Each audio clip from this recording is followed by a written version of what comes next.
নমস্কার। আজকে আমরা আলোচনা করব যে সিবিসির মধ্যে যে প্যারামিটারগুলি হয়ে থাকে সেইগুলি কী কী।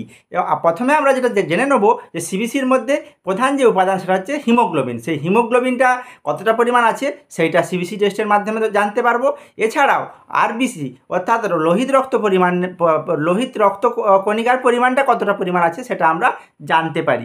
এছাড়াও যে শ্বেত রক্তকণিকা অর্থাৎ শ্বেত রক্তকণিকার পরিমাণটা টোটাল কতটা আছে সেটা আমরা এই আমাদের সিবিসির মাধ্যমে জানতে পারি।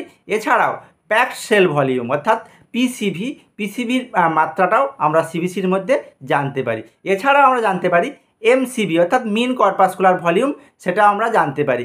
এমসিএইচ এটাও এই সিবিসি টেস্টের মাধ্যমে আমরা জানতে পারি এবং এমসিএইচসির মাধ্যমে আমরা সিবিসির পরিমাণ এর ব্লাডের মধ্যে কতটা পরিমাণ এমসিএইচসি আছে সেটা আমরা সিবিসি টেস্টের মাধ্যমে জানতে পারি।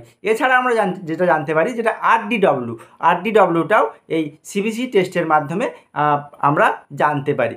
এছাড়াও আরও যে উপাদানগুলি আছে সেটা হচ্ছে ডিফারেন্সিয়াল কাউন্ট অর্থাৎ ডব্লিউবিসির আরও যে উপাদানগুলি অর্থাৎ গ্র্যানুলোসাইট এবং অ্যাগ্রানুলোসাইট হয়ে থাকে সেই নিউট্রোফিল, ইওসিনোফিল, বেসোফিল, এছাড়াও মনোসাইট, লিম্ফোসাইট এগুলো আমরা সিবিসি টেস্টের মাধ্যমে জানতে পারি। এছাড়াও যে প্লেটলেটটি আছে আমাদের শরীরের মধ্যে উপাদান, সেই রক্ত জমাট বাঁধতে সাহায্যকারী উপাদান সে প্লেটলেটটা কতটা পরিমাণ আছে সেই সিবিসি টেস্টের মাধ্যমে আমরা জানতে পারি।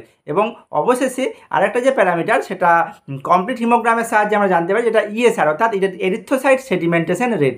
এই এরিথ্রোসাইট সেডিমেন্টেশন রেটটা কতটা আছে সেটা আমরা এই কমপ্লিট হিমোগ্রামের মাধ্যমে জানতে পারি। তো দর্শক বন্ধুগণ, আমরা সেই সিবিসি এবং কমপ্লিট হিমোগ্রামের মধ্যে কী কী প্যারামিটার হয়ে থাকে এবং সেগুলি আমরা এই সিবিসি টেস্টের মাধ্যমে যে জানতে পারি সেই বিষয়ে আলোচনা করলাম।